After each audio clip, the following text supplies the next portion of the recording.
सर्वमङ्गलमाङ्गल्ये शिवे सर्वार्थसाधिके शरण्ये त्र्यम्बके गौरी नारायणे नमोस्तु ते। ओम दूम दुर्गाय नमः। नमस्कार दोस्तों, आज के इस वीडियो में हम सुनेंगे श्री दुर्गा सप्तशती के दूसरे और तीसरे अध्याय का पाठ, जो कि नवरात्र के द्वितीय दिन श्रवण किया जाता है। माँ जगत जननी की इस पाठ के श्रवण मात्र से ही भक्तगणों का कल्याण होता है और हर प्रकार के कष्ट पीड़ाओं से मुक्ति मिलती है। शत्रुओं का नाश होता है। विघ्न विनाश जैसी चीज़ें व्यक्ति के राह में नहीं आती हैं। हर कार्य में सफलता मिलता है। इतना ही नहीं, माँ के इस पाठ के श्रवण मात्र से ही संतान से जुड़ी हुई समस्या भी दूर होती है।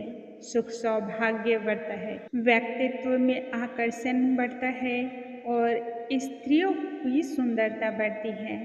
यह रूप गुण और वैभव देने की कथा है। आइए श्रवण करते हैं श्री दुर्गा सप्तशती के दूसरे और तीसरे अध्याय का पाठ। माँ भवानी का ध्यान कर लेते हैं। हे जगत जननी माता रानी, आपको हमारा कोटि कोटि नमस्कार है। हे माँ, आप अपने संतानों की समस्त पीड़ाओं को सदैव हरण करती हैं और इसी के लिए इस धरा पर भिन्न भिन्न रूपों में अवतरित होती हैं, क्योंकि संतान को दुखी देखना यह आपका तो कार्य ही नहीं है। आपने तो सिर्फ ममता देना ही सीखा है। हे जगत जननी विंध्यवासिनी माता रानी, आपको हमारा बारंबार नमस्कार है। मैं कमल के आसन पर बैठी हुई प्रसन्न मुख वाली महिषासुर मर्दनी भगवती महालक्ष्मी का भंजन करती हूँ, जिनके हाथों में अक्षमाला, फरसा, गदा, बाण, वज्र, पद्म, धनुष, कुंडिका, दंड, शक्ति, ढाल, खड्ग, शंख, घंटा, मधुपात्र, शूल, पास और चक्र धारण किए हुए हैं। ऋषि मार्कंडेय जी कहते हैं, पूर्व समय में देवताओं और असुरों के बीच घनघोर युद्ध छिड़ गया। यह युद्ध 100 वर्षों तक चला। उस युद्ध में असुरों का राजा महिषासुर और देवताओं के सेनापति देवराज इंद्र थे। देवताओं की सेना शक्तिशाली असुरों के आगे बिल्कुल भी ठहर ना सकी और पराजित हो गई। महिषासुर ने तब सभी देवताओं को पराजित करके उस स्थान पर ले गया जहाँ पर इंद्र का शासन था, तथा स्वयं उस सिंहासन पर बैठ करके स्वर्ग का अधिकारी बन गया। पराजित सभी देवता तब डर और भय से कांपते हुए ब्रह्मा जी के पास जा पहुँचे। वहाँ भगवान विष्णु और शिव विराजमान थे। उन्होंने महिषासुर के पराक्रम तथा अपने हार के विषय में संपूर्ण व्यथा कह सुनाई। साथ ही कहा, हे भगवान, महिषासुर ने हम सभी देवताओं के अधिकार को छीनकर स्वयं उसका उपभोग कर रहा है। सभी का अधिष्ठाता वह स्वयं बन गया है और हमें स्वर्ग से उसने निष्कासित कर दिया है। मनुष्यों की भांति हम पृथ्वी पर इधर उधर भ्रमण कर रहे हैं तथा दुख और पीड़ाओं से पीड़ित हैं। अतः अब आप ही उसके वध का कोई उपाय बतलाइए, क्योंकि यह धरती असुरों की सेना से जब व्याप्त हो जाएगी तब चारों ओर सिर्फ अमंगल ही अमंगल घटना घटने लगेगी। देवताओं की बात सुनकर के तब भगवान विष्णु और शिव अत्यधिक क्रोधित हो गए। क्रोध के कारण भौवें तन गईं और चेहरा विकृत हो गया। उस समय भगवान विष्णु के मुख से एक महान तेज प्रकाश का उत्पन्न हुआ। इसी प्रकार से ब्रह्मा, शिव और इंद्र सहित अन्य सभी देवताओं के शरीर से बहुत बड़ा तेज निकलने लगा। सभी देवताओं के शरीर से निकला यह तेज मिल करके एक हो गया। इस तेज का पुंज बहुत ही विशाल और चमकदार पर्वत सा प्रतीत हो रहा था। देवताओं ने उस समय देखा, उस तेज की ज्वाला संपूर्ण दिशाओं में फैल रही थी। ज्वाला इतनी उग्र थी कि वह मानो सब कुछ जला डालने को उद्यत हो रही थी। इस तेज की तुलना नहीं की जा सकती थी। जब सभी तेज एकत्रित हुए तब वह एक सुंदर सी नारी के रूप में परिवर्तित हो गया। नारी से धरती और आकाश व्याप्त जान पड़ने लगा।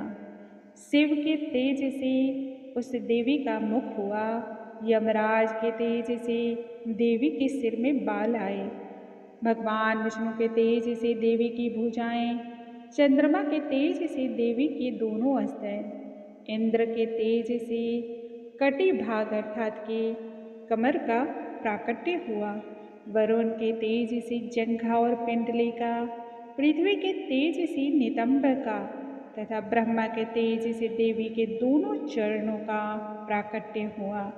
सूर्य के तेज से देवी की उंगलियां, वसुओं के तेज से हाथों की उंगलियां, कुबेर के तेज से देवी की नासिका का निर्माण हुआ, प्रजापति के तेज से देवी के दांत, अग्नि के तेज से देवी के 3 नेत्र एवं भौवे संध्या के तेज से कान, वायु के तेज से प्रकट हुए।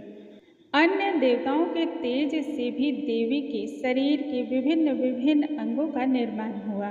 इसके पश्चात जब देवताओं ने तेज से प्रकट हुई देवी की ओर देखा तो सभी की आंखें चौंधिया गईं। वे देवी की आराधना करने लगे। महिषासुर के द्वारा सताए जाने वाले ये देवता देवी के प्रादुर्भाव से अब समझ चुके थे कि असुरों का सर्वनाश होने का समय आ चुका है। अतः भगवान शिव ने अपने शूल से एक शूल निकाल करके देवी को प्रदान किया। भगवान विष्णु ने चक्र से चक्र उत्पन्न करके देवी को दिया। वरुण ने शंख भेंट किया, अग्नि ने शक्ति, वायु ने धनुष, बाण से भरे 2 तरकस, इंद्र ने अपने वज्र से वज्र उत्पन्न कर देवी को प्रदान किया। ऐरावत से 1 घंटा भी साथ में दिया। यमराज ने काल दंड से दंड दिया। वरुण ने पास, प्रजापति ने स्फटिक की माला और ब्रह्मा जी ने कमंडलू भेंट किया। सूर्य ने देवी के शरीर में किरणों से भरा तेज को भर दिया तो काल ने चमकती ढाल और तलवार देवी को प्रदान की। क्षीर सागर ने देवी को दिव्य हार और वस्त्र भेंट किए जो कि कभी न कुम्हलाने वाले थे। साथ ही उन्होंने दिव्य कुंडल, कड़े, अर्धचंद्र, केयूर, नुपुर, हंसली और अंगूठियां भी दी। विश्वकर्मा ने निर्मल फरसा और अभेद कवच भेंट किया। हिमालय ने देवी को सिंह और रत्न दिए। कुबेर ने मधु से भरा हुआ पान पात्र दिया। शेषनाग ने बहुमूल्य मणियों से सुसज्जित नागहार दिया। इसके बाद देवी ने बड़े ही जोर से अट्ठास लगाया। इस अट्ठास में धरती और आकाश गूंज उठा, पर्वत हिलने लगे, पृथ्वी डगमगा उठी और समुद्र में भूचाल मानो आ गया। देवी के सिंहनाद से पूरी दुनिया उस समय हिल पड़ी। देवताओं ने उस समय प्रसन्न होकर के कहा, हे देवी, तुम्हारी जय जयकार हो। उस समय संपूर्ण त्रिलोकी को क्षोभग्रस्त देख करके दैत्यगण अपनी समस्त सेना को कवच आदि से सुसज्जित करके हाथों में सहस्त्रों हथियार लेकर के उठ खड़े हुए। उस समय महिषासुर ने क्रोध और आवेश में आकर कहा, आह, यह क्या हो रहा है। फिर वह संपूर्ण असुरों से घिरकर उस ओर बढ़ चला जिस ओर से वह ध्वनि आई थी, और आगे पहुंच करके जब उसने देवी को देखा जो कि अपने दिव्य प्रभा से संपूर्ण लोकों को प्रकाशित कर रही थी, देवी के चरणों के भार से मानो पृथ्वी दबी जा रही थी। देवी के माथे के मुकुट से आकाश में रेखा से खींच रही थी तथा उसके धनुष की टंकार से 7 पातालों को क्षुब्ध किए दे रही थी। देवी ने अपने हजारों भुजाओं से संपूर्ण दिशाओं को आच्छादित कर रखा था। देवी के उस विकराल रूप को देख करके दैत्यों का युद्ध देवी के साथ छिड़ गया। नाना प्रकार के शक्तिशाली अमोघ अस्त्र और शस्त्रों का प्रहार किया जाने लगा। शस्त्रों के प्रहार से दिशाएं गूंज रही थी। चिच्छोर नामक एक महान असुर, जो कि महिषासुर का सेना नायक था, वह देवी के साथ युद्ध करने के लिए आगे बढ़ा। दैत्यों की चतुरंगनी सेना साथ लेकर के चामर भी युद्ध में आ डटा। 60,000 रथियों के साथ आकर के उदग्र नामक महादैत्य ने भी उस समय लोहा लिया। महाहनु नामक दैत्य 1 करोड़ रथियों को साथ लेकर के युद्ध में आ डटा। उसके रोए तलवार के समान तीखे और नुकीले थे। वह असिलोमा नामक महादैत्य 5 करोड़ रथी सैनिकों सहित युद्ध में उस समय आ डटा। 60 लाख रथियों से घिरा हुआ बासकल नामक दैत्य भी युद्ध भूमि में देवी के सामने लड़ने को उद्यत होने लगा। इसी प्रकार से परिवारित और अन्य प्रकार के हाथी सवार घुड़सवारों के एक बड़े दल की सेना देवी से युद्ध करने के लिए देवी को ललकारने लगे। बिडाल नामक दैत्य 5 अरब रथियों से घिर करके लोहा लेने लगा। इनके अतिरिक्त भी हजारों महादैत्य हाथी घोड़े की सेना साथ लेकर के देवी के साथ युद्ध करने लगे। उस समय रणभूमि पर रक्त ही रक्त गिरा था। उस रणभूमि में तरह तरह के सहस्त्रों रथ, हाथी, घोड़ों की सेना से वह भरा पड़ा था। वे दैत्य देवी के साथ तोमर, भिंदीपाल, शक्ति, मूसल, खड्ग, परशु, पट्टिस आदि विभिन्न प्रकार के अस्त्र शस्त्रों का प्रहार करते हुए युद्ध कर रहे थे। कुछ दैत्यों ने देवी पर शक्ति के द्वारा प्रहार किया तो कुछ ने पास फेंके। कुछ ने देवी पर खड्ग के द्वारा प्रहार किया तो कुछ ने अलग अलग प्रकार के अन्य अस्त्र और शस्त्रों से। परंतु देवी ने क्रोध में भर करके खेल ही खेल में मुस्कुराते हुए सभी अस्त्र और शस्त्र को काट डाला और मुख पर परिश्रम तथा थकावट का रंच मात्र का भी चिन्ह नहीं था। देवता और ऋषि जिन परमेश्वर की स्तुति करते थे, वे भगवती महामाया दैत्यों के शरीर पर अस्त्र और शस्त्रों की बौछार करती रही। देवी का वाहन सिंह भी क्रोध में भर करके गर्दन के बालों को हिलाता हुआ रणभूमि में विचरने लगा। उस समय तो ऐसा लग रहा था मानो वन में दावानल फैल गया हो। रणभूमि में दैत्यों के साथ युद्ध करती हुई चंडिका देवी ने जितने ही श्वास छोड़े, वे सभी तत्काल ही सैकड़ों हजारों गणों के रूप में प्रकट होकर के विभिन्न अस्त्र शस्त्रों से सुसज्जित होकर के दैत्यों के साथ वह भी युद्ध में आ डटी। देवी की शक्ति से बढ़े हुए वे गण असुरों का नाश करते हुए नगारा और शंख इत्यादि जैसे मांगलिक ध्वनि का उद्घोष करने लगी। उस संग्राम महोत्सव में कितने ही गण मृदंग बजा रहे थे। तदंतर देवी ने त्रिशूल, गदा, शक्ति की वर्षा से और खड्ग के द्वारा सैकड़ों महादैत्यों को संहार क्षण भर में ही कर डाला। कितनों को घंटे के भयंकर नाद से मूर्छित किया तो कितनों को पास के द्वारा बांध करके धरती पर घसीट मारा। कितने ही दैत्य देवी की तीखी तलवार की मार से छिन्न भिन्न हो गए तो ना जाने कितने ही गदा की चोट से घायल होकर के सदा सदा के लिए धरती पर सो गए। कितने दैत्य मुसल की मार से आहत होकर के रक्त की उल्टियां करने लगे। कुछ दैत्य तो ऐसे थे जो सूल से छाती के फट जाने के कारण पृथ्वी पर धराशायी हो गए। उस रणभूमि में बाण समूहों की वृष्टि से कितने ही असुरों की कमर टूट गई। बाज की तरह झपटने वाले देव पीड़क दैत्यगण अपने प्राणों से हाथ धोने लगे। दैत्यों की कहीं बाहें कटी थी तो कितनों की गर्दन कटी थी। कितने ही दैत्यों के मस्तक कटकर इधर उधर गिरे थे तो कुछों के तो मध्य भाग ही विदीर्ण हो गए थे।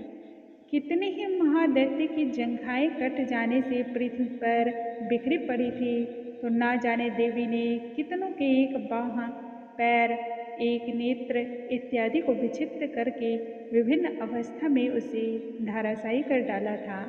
कई दैत्य तो ऐसे थे जो शरीर के अंग कट जाने के बाद भी उठकर पुनः खड़े हो जाते थे और केवल धड़ के साथ ही एक बड़े हथियार के साथ देवी को युद्ध के लिए ललकारने लगते। दूसरे कबंध युद्ध के बाजों की लय पर नाचते थे। कितने ही बिना सिर के धर हाथों में खड्ग सिंह और रिष्टि लिए दौड़ते थे तथा एक दूसरे को महादैत्य ठहरो ठहरो करते हुए देवी को युद्ध के लिए ललकारते थे। जहाँ वह घोर संग्राम हुआ था वहाँ की धरती देवी के गिराए हुए रथ, हाथी, घोड़े, असुरों तथा विभिन्न प्रकार के ऐसे लाशों से पट गई थी कि वहाँ चलना फिरना ही मुश्किल हो गया था। दैत्यों की सेना में हाथी, घोड़े, असुरों के शरीर से इतना अधिक मात्रा में रक्तपात हुआ था कि वहाँ पर खून की बड़ी बड़ी नदियाँ बह पड़ी थी। जगदम्बिके ने असुरों की विशाल सेना को क्षण भर में ही तहस नहस कर दिया। ठीक उसी तरह जैसे तृण और काष्ठ के भारी ढेर को अग्नि कुछ ही क्षणों में भस्म कर देती है। और वह से भी गर्दन के बालों को हिलाता वह जोर जोर से गर्जना करने लगा। दैत्यों के शरीर से मानो उसके प्राण छूने ले रहा था। रणभूमि में सिर्फ लाश ही लाश बिछी थी और कुछ भी नहीं। देवी की इस विजय पर आकाश में खड़े देवतागण देवी पर बहुत अधिक प्रसन्न हुए और संतुष्ट होकर के पुष्पों की वर्षा करने लगी। दूसरा अध्याय समाप्तम। तृतीय अध्याय। हे जगदम्बिके, आपको बारंबार नमस्कार है। हे जगत जननी माँ, हमारे सभी दुखों को आप दूर करो और हम पर अपनी कृपा करो। जगदम्बा के श्रीअंगों की कांति उदय काल के सहस्त्र सूर्यों के समान है। माँ लाल रंग की रेशमी साड़ी को पहने और गले में मुंड माला से शोभा पा रही है। माँ के दोनों स्तनों पर रक्त चंदन का लेप लगा है और अपने कर कमलों में जप की मालिका, विद्या और अभय तथा वर नामक मुद्राएं उन्होंने धारण कर रखे हैं। 3 नेत्रों में सुशोभित मुखार बिंद की बड़ी ही शोभा हो रही है। मस्तक पर चंद्रमा के साथ ही रत्न में मुकुट धारण है तथा वे कमल के आसन पर विराजमान है। ऐसी भगवती महामाया को मैं भक्तिपूर्वक निष्ठापूर्वक प्रणाम करती हूँ। दैत्यों की सेना को इस प्रकार से तहस नहस होते हुए देख महादैत्य का सेनापति चिच्छूर क्रोध में भर करके अंबिका देवी को युद्ध के लिए ललकारने लगा। ऋषि कहते हैं वह असुर रण भूमि में देवी के ऊपर बाणों की वर्षा करने लगा जैसे बादल पानी की वर्षा करता हो। तब देवी ने अपने बाणों से उसके बाण समूह को अनायास ही काट करके उसके घोड़े और सारथी को मार गिराया। साथ ही उसके धनुष और उसकी ध्वजा को भी काट गिराया। धनुष के कट जाने पर उसके अंगों को अपने बाणों से बींध डाला। धनुष, रथ, घोड़े और सारथी के नष्ट हो जाने पर वह असुर क्रोध में आकर के ढाल और तलवार लेकर देवी की ओर आवेश से दौड़ा। उस समय उसने तीखी धार वाली तलवार से सिंह के मस्तक पर चोट की तथा देवी की बाएं भुजा में भी बड़े वेग से उस समय प्रहार किया। हे राजन, देवी की बाह पर वह तलवार पहुँचते ही टूट गई और फिर उस समय क्रोध से आंखें लाल करके राक्षस ने अपने हाथ में सिर थाम लिया। महादैत्य ने भगवती भद्रकाली के ऊपर उसी तलवार से वार किया। वह शूल आकाश से गिरते हुए सूर्य मंडल की भांति अपने तेज से प्रज्वलित हो उठा। जब उस शूल को अपनी ओर देवी ने आते देखा तब उस शूल पर देवी ने प्रहार किया। शूल के तुरंत ही सैकड़ों टुकड़े हो गए और वह छिन्न भिन्न हो गया। साथ ही महादैत्य चिच्छुर की भी धज्जियां उड़ गई। वह प्राणों से हाथ धो बैठा। महिषासुर के सेनापति उस महापराक्रमी चिच्छुर के मारे जाने पर देवताओं को पीड़ा देने वाला चामर हाथी पर विराज होकर के आया। उसने भी देवी पर अलग अलग प्रकार के द्वारा शक्ति का प्रहार किया, जिसे जगदम्बिका ने अपने हुंकार मात्र से ही नष्ट कर डाला और दैत्य को भी घायल किया। यह देख करके चामर क्रोध में भर करके शूल देवी पर चलाया, परंतु देवी ने उसे भी अपने बाणों से काट डाला। इतने में ही देवी का सिंह उछलकर हाथी के मस्तक पर जा बैठा और उस दैत्य के साथ जोरदार युद्ध करने लगा। दोनों लड़ते लड़ते हाथी से पृथ्वी पर आए और अंत में क्रोध से भर करके एक दूसरे पर भयंकर प्रहार करने लगे। तदंतर सिंह ने बड़े ही वेग के साथ आकाश में उछाल मारी और गिरते समय पंजों की मार से चामर का सिर धड़ से अलग कर दिया। इसी प्रकार से उदग्र भी शीला और वक्ष आदि की मार खाकर रणभूमि में देवी के हाथों से मारा गया। कराल हाथों, मुक्कों और दांतों से तथा थप्पड़ों के चोट से धराशायी हो गया। क्रोध में भरी हुई देवी ने गदा की चोट से उद्धत का कचुम्बर बना डाला। भिंदेपाल से भास्कर को तथा बाणों से ताम्र और अंधक को मौत के घाट उतार दिया। देवी ने त्रिनेत्र वाली जगदम्बिके ने त्रिशूल से उग्रासय, उग्रवीर्य और महाहनु नामक दैत्य को भी मौत के घाट उतार डाला। तलवार की चोट से विडाल के मस्तक को अलग कर दिया। दुर्दुर और दुर्मुख इन दोनों को भी बाणों से यमलोक भेज दिया। इसी प्रकार से अपनी सेना का संहार होता देख करके महिषासुर क्रोध में आकर के भैंसे का रूप धारण करके देवी के गणों को अलग अलग प्रकार से प्रताड़ित करने लगा।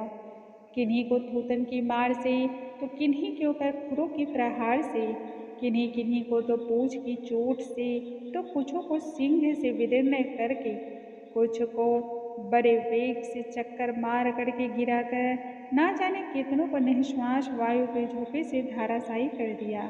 यह देख करके असुर क्रोध में आकर के सिंह को मारने के लिए झपटा, जिससे जगदम्बिके को बड़ा अधिक क्रोध हो आया।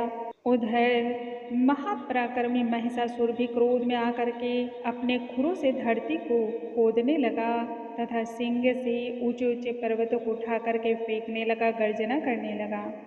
उसके वेग से चक्कर देने के कारण पृथ्वी क्षुब्ध होकर के फटने लगी। पूंछ की टंकार से समुद्र सब ओर से धरती को डुबोने लगी। असुर के सींगों के आघात से विदीर्ण होकर के बादलों के टुकड़े टुकड़े हो गए, तो ना जाने उसके श्वास की प्रचंड वायु के वेग से कितने ही पर्वत आकाश से गिरने लगे नीचे। इस प्रकार क्रोध से भरे हुए महादैत्य को अपनी ओर आते हुए देख करके चंडिका ने उसका वध करने के लिए तब महान क्रोध को प्रकट किया। पास फेंक करके उस महान असुर को बींध डाला। बींध डालने पर तुरंत महासुर ने अपने वेश का त्याग किया और भैंसे का रूप धारण कर लिया। तत्काल ही सिंह के रूप में वह प्रकट हो गया। उस अवस्था में जगदम्बिके ने ज्यों ही उसका मस्तक काटना चाहा, त्यों ही वह खड्गधारी पुरुष के रूप में पुनः दिखलाई पड़ने लगा। तब देवी ने बाणों की वर्षा करके उसके ढाल और तलवार को काट डाला और पुरुष को बींध डाला। इतने में वह गजराज के रूप में परिणित हो गया तथा अपने सुर से देवी के विशाल सिंह को अपनी ओर खींचने लगा और गर्जना करने लगा। खींचते समय देवी ने तलवार से उसकी सूर जब काट डाली, तब महादैत्य ने पुनः भैंसे का रूप धारण किया और पहले की ही भांति संपूर्ण लोकों को व्याकुल करने लगा। क्रोध में भरी हुई जगत माता चंडिका ने बार बार उत्तम मधु का तप पान करते हुए अपनी क्रोधमयी आंखें को दिखा करके अट्टहास करने लगी। उधर वह बल और पराक्रम के मध्य से चूर हुआ, गर्जने लगा और अपने सिंगों से चंडी के ऊपर पर्वतों को फेंकने लगा। मां अंबिके ने उसके द्वारा फेंके हुए पर्वतों को क्षण भर में ही नष्ट कर डाला और उस समय उनके मुख मधु के मद से लाल हो रहे थे, वाने लड़खड़ा रहे थे। देवी ने तब कहा, अरे ओ मूढ़, मैं जब तक मधु का पान करती हूँ तब तक तो खूब गरज ले, क्योंकि तेरी मृत्यु हो जाने पर अब शीघ्र ही देवता भी गर्जना करेंगे। यूं कह करके देवी उछली और उस महादैत्य पर जा चढ़ी। फिर अपने पैर से उसे दबा करके उन्होंने शूल से उसके कंठ में आघात किया। फिर पैर से दबा होने पर महिषासुर अपने दूसरे मुख से बाहर आने लगा। अभी वह शरीर से आधा ही बाहर आ पाया था कि देवी ने अपने प्रभाव से उसे वहीं रोक दिया। आधा निकला होने पर भी वह महादैत्य देवी के साथ युद्ध में भिड़ गया। तब देवी ने बहुत बड़े तलवार से उस दैत्य का मस्तक काट गिराया। हाहाकार करती हुई बची खुची सेना भाग खड़ी हुई। संपूर्ण देवता उस समय प्रसन्न होकर के आकाश से देवी की स्तुति करने लगे और पुष्पों की वर्षा करने लगे। गंधर्व राज गाने लगे तथा अप्सराएं नृत्य करने लगी। वातावरण शुद्ध, शांत और निर्मल हो गया। दोस्तों, आज के इस वीडियो में हमने सुना श्री दुर्गा सप्तशती के द्वितीय और तृतीय अध्याय का पाठ। आज की कथा को हम यहीं पर विराम देते हैं। कल आगे की कथा के साथ हम फिर से मिलेंगे। माँ भगवती की कृपा आप पर सदैव बनी रहे। ओम दुम दुर्गाय नमः। नमस्कार दोस्तों।